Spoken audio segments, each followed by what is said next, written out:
Hola, esto es Mesa Política, programa producido por Otra Mirada y NTV Info. Mi nombre es Carlos Bedoya y hoy vamos a hablar de la ofensiva del Poder Ejecutivo y el Congreso contra la presidenta del Poder Judicial, Janet Tello, y contra la fiscal de la Nación, Delia Espinosa, que busca sacar a ambas de sus cargos. Las imputaciones contra Tello y Espinosa son endebles, incluso armadas, para que la Junta Nacional de Justicia, en ambos casos, y el Congreso de la República, en el caso de la Fiscal de la Nación, las destituyan e inhabiliten respectivamente. Evidentemente, detrás hay una clara motivación política. Para poder analizar con precisión este tema, conversaré con el jurista Antonio Maldonado. Empecemos.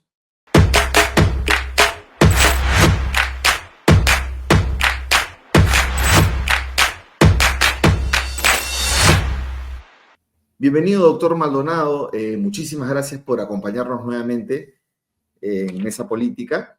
Y solo decir que el doctor Maldonado, bueno, es abogado, ha sido procurador anticorrupción de la República, también fue procurador ad hoc para los casos Fujimori Montesinos y es pues, un atento observador de lo que sucede en las instituciones del Estado, una voz autorizada en este caso.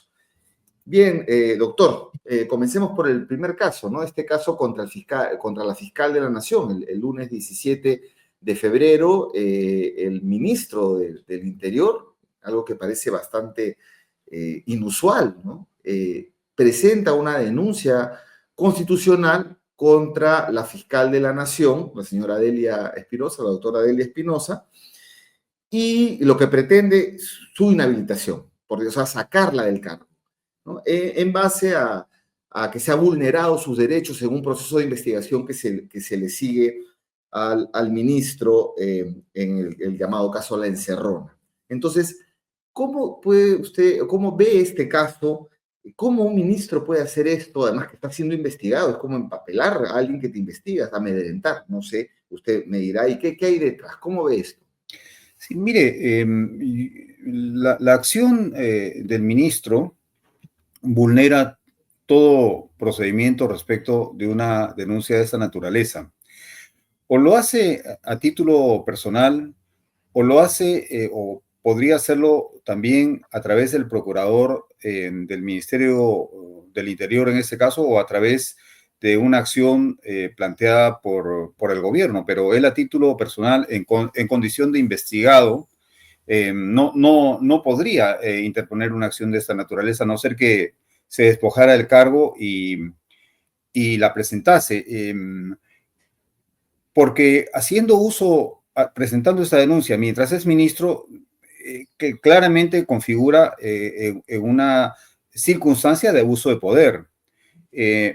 Incluso más grave en tanto que es motivada por una investigación legítima que está llevando a cabo el Ministerio Público a través del despacho de la Fiscalía de la Nación. Entonces es a todas luces una conducta impropia desde el punto de vista de la ética pública, vulnera todos los marcos procesales constitucionales y en esencia es, reitero, un caso de abuso de poder. ¿Por qué hace esto el ministro? Lo hace porque puede. Es decir, es lo mismo que nos pasa todos los días a los ciudadanos en las calles de Lima o en las calles del Perú o frente a hechos que delimitan una realidad. O sea, no porque el derecho lo permita o lo ampare, sino porque puedo. ¿Y por qué puedo? ¿Por qué el ministro puede hacer estas cosas? Porque el ministro es parte de un gobierno que cada día confirma su ilegitimidad. Es decir, la señora Boluarte carece de absoluta legitimidad para gobernar. Gobierna gracias a la complacencia de un Congreso servil a la señora Boluarte. Un Congreso que no ejerce las atribuciones de control político, o que si las ejerce respecto de sus enemigos políticos, como hemos visto el día de ayer con el expresidente Sagasti y otros exministros. Pero además, decir que estas respuestas del Congreso, frente en este caso, de un lado, la omisión en el cumplimiento de su deber de control político frente a la señora Boluarte y los miembros de su gabinete, y de otro lado, la acción positiva contra lo que es este Congreso, me refiero las fuerzas políticas que han capturado el Congreso o las entidades, porque decirles fuerzas políticas es darle cierta dignidad, y no la tienen. No la tiene ni APP, ni Podemos, ni el Fujimorismo, ni Perú Libre, ni el otro partido del cual que se desprendió de Perú Libre, el bloque magisterial. O sea, esas entidades son lo más cercano a lo que escribió González Prada, serpientes sin cabeza, buscando un cerebro. Eso lo dijo claramente Manuel González Prada en su famoso discurso en el Teatro Olimpo. Yo creo hace más de 100 años, creo, ¿no? Esa caracterización tiene rigurosa actualidad. De tal manera que estamos frente a un gobierno que ejerce su poder de manera absoluta, con la complacencia, reitero, del Congreso. Entonces, este señor cree que es una extensión, digamos, natural de su función es amedrentar no solo estamos hablando de una persona, porque tampoco vamos a quedarnos en la personalización, vamos a decir, de amedrentar al Ministerio Público, que es un órgano muy importante del sistema de administración de justicia en un Estado de Derecho, en cualquier Estado de Derecho. O sea, claro, se trata de un amedrentamiento al Ministerio Público. Los cargos contra el ministro del Interior son baladíes, son superfluos. No, son dos cargos muy graves. De un lado, realizar acciones de acoso y de persecución política contra un medio de prensa, La Encerrona, y reproduciendo pautas dictatoriales. Esto lo hemos visto en las dictaduras, claramente, del Cono Sur, eso lo sabemos mejor nosotros que en Europa. Y de otro lado, desarticular al equipo más sofisticado de investigación del delito, el delito en su máxima expresión de poder, del delito aún superior en sus consecuencias al crimen organizado, porque los delincuentes de poder hacen más daño a una sociedad que la organización criminal X, Y, Z o debajo de ella las bandas criminales X, Y, Z. Este tipo de delincuencia de poder es aún más peligroso que cualquier organización criminal y que cualquier banda criminal, porque tienen la capacidad de generar impunidad. Entonces, en ese caso de la señora Espinosa estamos viendo un ataque al Estado de Derecho. Y si ponemos esto en un contexto aún mayor, yo me remito al informe de el Proyecto Mundial de Justicia, se titula World Justice Project, el informe del año pasado, que ya identificaba serios problemas en cuanto al estado de la justicia en el Perú. Es una situación que va en declive. La justicia en el Perú está cada día perdiendo más terreno. Y en particular, la justicia penal. La justicia penal está en sus niveles, uno de sus niveles más bajos.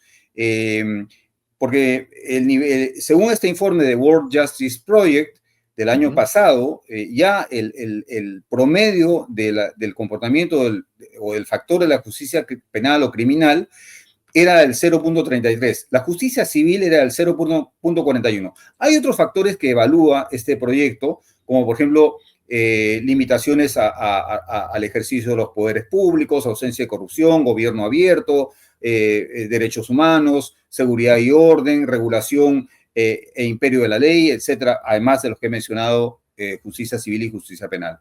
De tal manera que estamos en un contexto en el cual el Estado de Derecho y la democracia en el Perú, desde el año por lo menos 2016 a la fecha, se ha ido deteriorando gravemente y está en un proceso exactamente de retroceso respecto de los espacios que se recuperaron a la caída del régimen de Fujimori a fines del año 2000.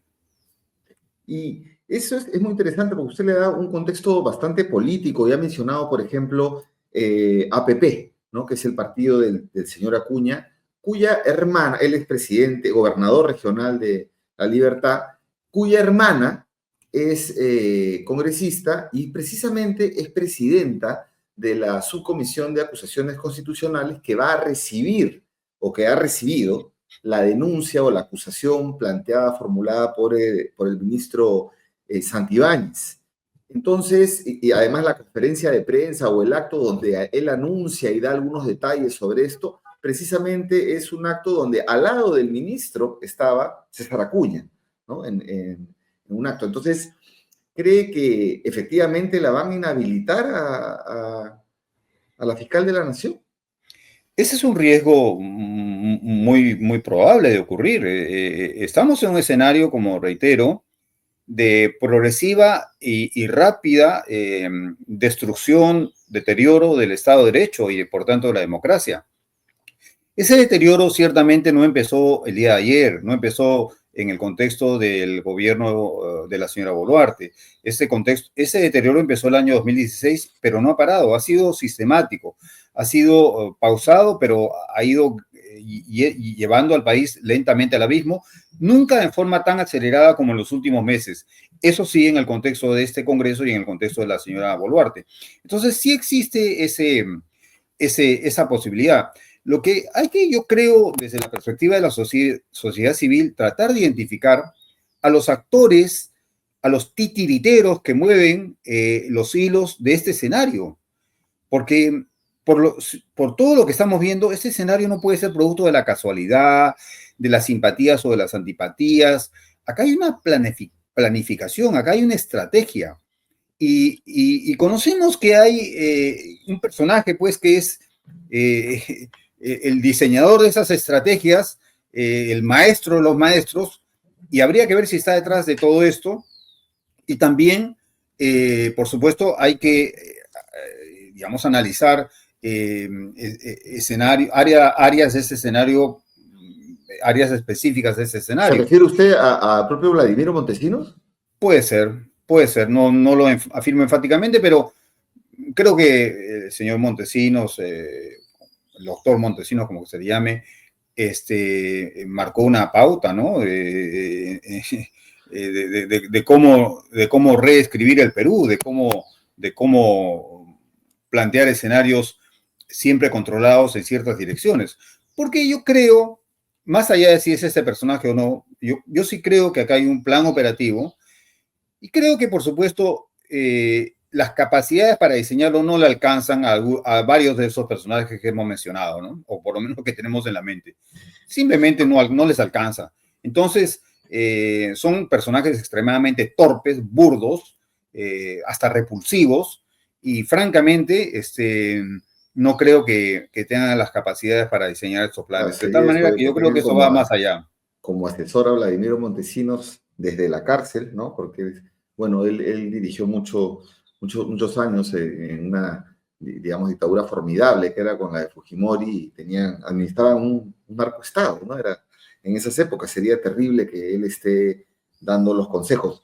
Bueno, pero lo cierto es que el ministro no solamente ha enviado la denuncia o la acusación constitucional a la subcomisión del Congreso, donde la va a tramitar una aliada del gobierno, ¿no? Sino también ha formulado denuncia ante la Junta Nacional de Justicia. Usted hace un momento decía, bueno, está el Congreso, tienen capturadas algunas instituciones, bueno, una de ellas es la Junta Nacional de Justicia, que ellos la han nombrado totalmente, es una junta a la medida del Congreso. Entonces, la Junta ha admitido esta denuncia que usted señala, bueno, es endeble, que tiene que ver con una vulneración de derechos supuestamente al ella señalar que al hacerse público que el celular que le pidió la fiscalía a Santibáñez para cotejar como medio de prueba, fue enviado sin chip, apagado, digamos, sin ninguna información. Y cuando se le pidió la clave del iCloud, la nube, donde está la información, él no la ha querido dar, ¿no? Porque dice que eso vulnera su derecho a la privacidad y tal. Entonces, yo me imagino que si eso fuera cierto del todo, creo que hay otros canales, ¿no? No destituir a la fiscal de la Nación, así es un amedrentamiento. Entonces, sí, ahí tenemos esto que va caminando y que efectivamente puede terminar en eso. Bueno, destituyeron a Patricia Benavides, que era la fiscal de ellos, cuando tenían controlado más bien el poder el Ministerio Público, y ahora ellas destituirían por una cosa así a la fiscal de la Nación. Pero hay un caso más grave, que es el caso de la presidenta del Poder Judicial, Janet Tello, que acaba de asumir el 6 de enero su función como presidenta de la Corte Suprema. Ella, bueno, como vocal suprema tiene ya muchos años, pero a ella la invitan a una reunión en el Congreso y tiene el valor de decir todas las leyes que está sacando el Congreso y nombrarlas pro crimen.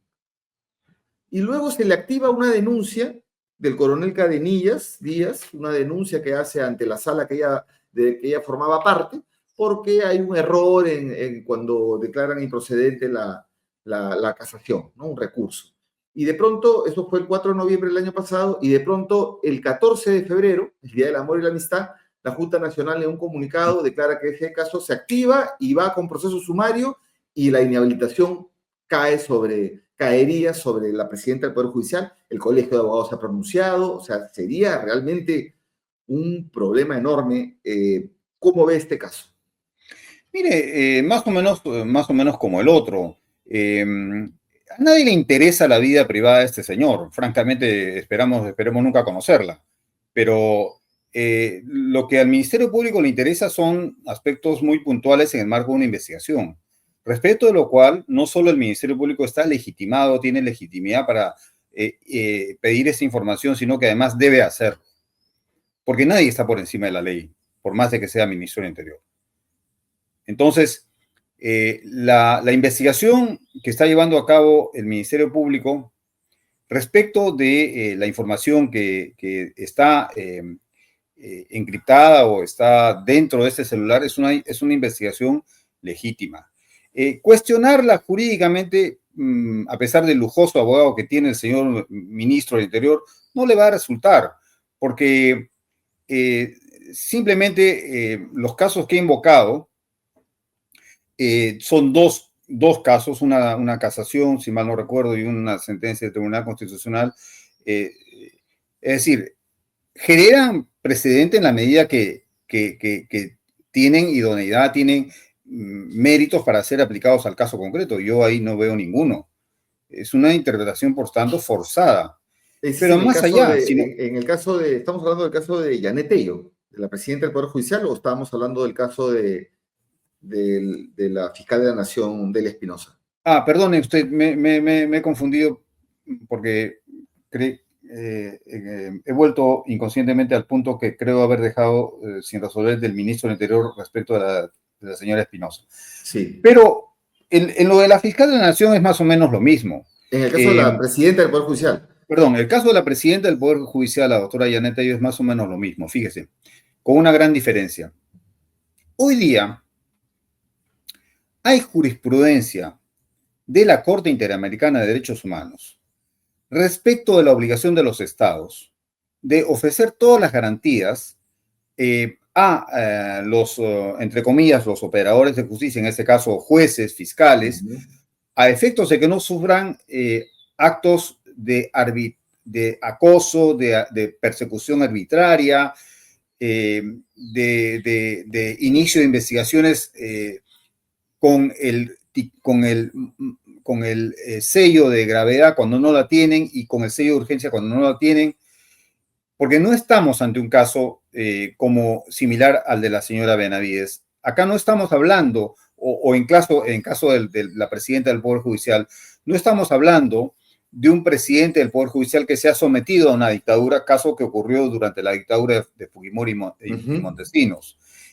Allí el Poder Judicial fue sometido al poder político por un grupo de jueces, todos sabemos sus nombres, en fin.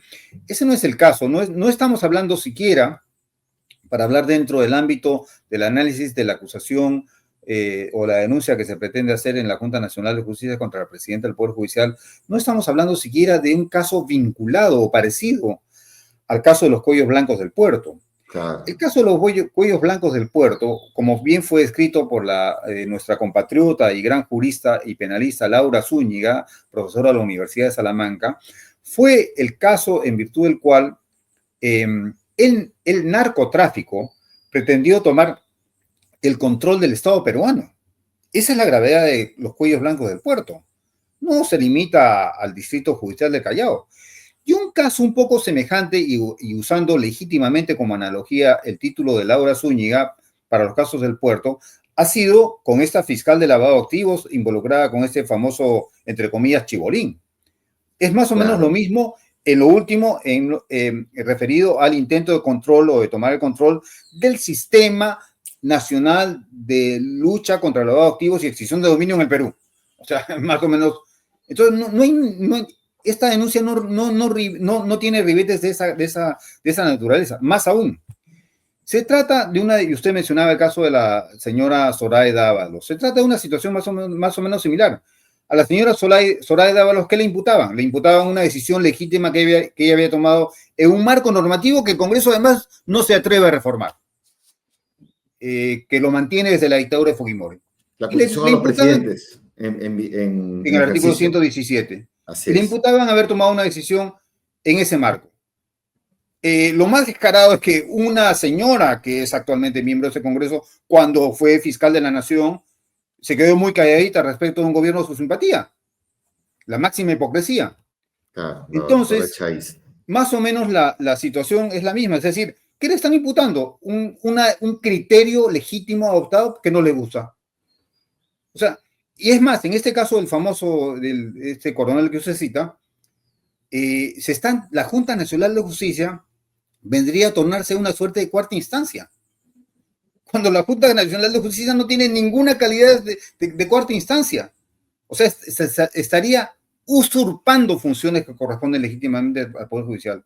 Yo le decía que a diferencia del caso de Delia Muñoz, que me confundí, disculpe, con el caso de la doctora Janet Tello, hoy hay jurisprudencia de la Corte Interamericana de Derechos Humanos en ese tema, en el tema del acoso a jueces, en el tema de interferir con la función legítima del sistema de justicia, etc.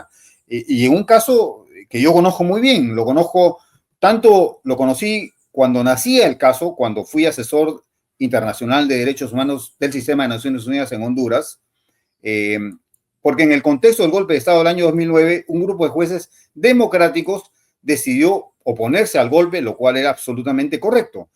Y fueron juzgados por la Corte Suprema, que fue participante de ese golpe de Estado. Porque recordemos que modernamente ya los golpes de Estado ya no se dan por los militares, o sea, no es que no participen los militares. El de Honduras lo dio nada menos que la Corte Suprema de Justicia de la República, el Congreso y el defensor, lo que allá era el defensor del pueblo, el Comisionado Nacional de Derechos Humanos. Es el caso López Lone. El caso López Lone fue resuelto de una sentencia a fines del año 2015 por la Corte Interamericana de Derechos Humanos. Todos sus oyentes deben leerlo. Es un caso que justamente explica estos problemas, claro, referido a los magistrados López Lone y otros de Honduras, pero perfectamente aplicable al Perú. Y hay otro caso también en Venezuela con las mismas características. Entonces, mire, lo que va a pasar si esas situaciones irregulares, arbitrarias de la fiscal de la Nación o de la presidenta del Poder Judicial se desarrollan y avanzan y con eso se confirma de ser así, se son destituidas de manera ilegal y arbitraria, se confirma que el Estado de Derecho no existe más en el Perú, la democracia se acabó ahí para siempre, porque a pesar, permítame esta digresión, a pesar de los problemas que tiene el sistema de justicia en el Perú, no de ninguna manera el sistema de justicia del Perú ha perdido su independencia y su imparcialidad. Eso sí ha ocurrido en Bolivia, eso sí ha ocurrido en Venezuela, eso sí ha ocurrido en Nicaragua y eso sí ha ocurrido en El Salvador. Pero en el Perú no está pasando eso. Por tanto, si eso ocurre, la consecuencia será eso. Y la responsabilidad no solo es de quienes perpetran esa calaña de agresión, sino también de ver qué hace la oposición, diferente de lo que hasta ahora poco ha hecho. Entonces, la fiscal de la Nación sigue peleando porque hoy día ha salido una entrevista, ayer también ha salido un comunicado, ella diciendo que cómo puede ser que el Congreso pretenda aprobar una ley que elimine o que limite o que deje sin dientes la extinción de dominio, el tema de, digamos, de quedarse con los bienes o perseguir también los bienes para el Estado que han sido productos de corrupción, de actos delictivos, sí, de las personas que son finalmente procesadas y que han cometido actos criminales. Entonces, la extinción de dominio está pensada también en los propios políticos, ¿no? Entonces, es un Congreso que se encamina a inhabilitar a la presidenta del Poder Judicial, con una Junta Nacional de Justicia, que es su brazo también, un brazo ahí en el Poder Judicial, que va a destituiría a la presidenta del Poder Judicial. Van a estar aprobando un conjunto de leyes. Recordemos el caso Zoraida Ábalos, y está inhabilitando también a distintas presidenciables, ¿no? No quieren competencia, quiere que nos vayamos a una elección no competitiva. Entonces sumamos todos estos elementos y parece que este pacto mafioso, autoritario, antidemocrático de algunos partidos o de las cuatro familias que le dicen ahí, ¿no? Acuña, Fujimori, Luna y Cerrón, que sostienen a Dina Boluarte, lograrían de alguna manera sellar este pacto. La última frontera es el Poder Judicial. Sí, y el Ministerio Público.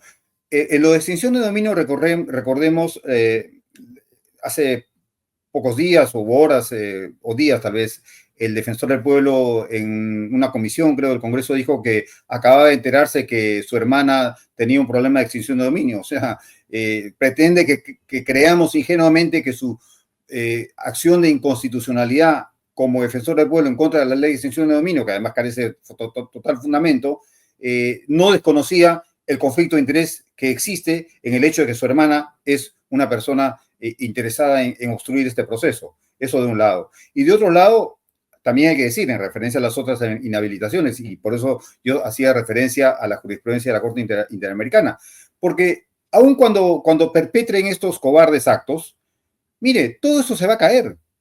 Van a pasar tal vez algunos años, pero así como en la época de Fujimori y después, inmediatamente después de su gobierno, la Corte condenó al Estado peruano por reiteradas violaciones de la Convención Americana, exactamente lo mismo va a pasar ahora. Ninguna de estas inhabilitaciones va a sobrevivir el test de convencionalidad, ninguna, ni ninguna investigación contra la fiscal de la Nación ni contra la presidenta del Poder Judicial, porque son absolutamente ilegales, arbitrarias.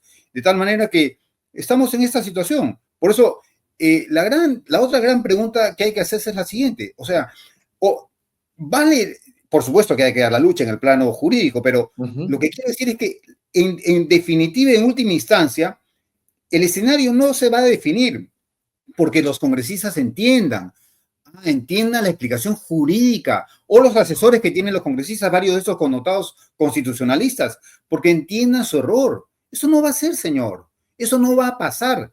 La última batalla va a ser una batalla política. Por eso es una tremenda ingenuidad quedarse en la parte jurídica, porque simplemente el perpetrador, a pesar de que los códigos penales se creían concebidos para prevenir el delito, ningún código penal ha prevenido los asesinatos en ninguna parte del mundo.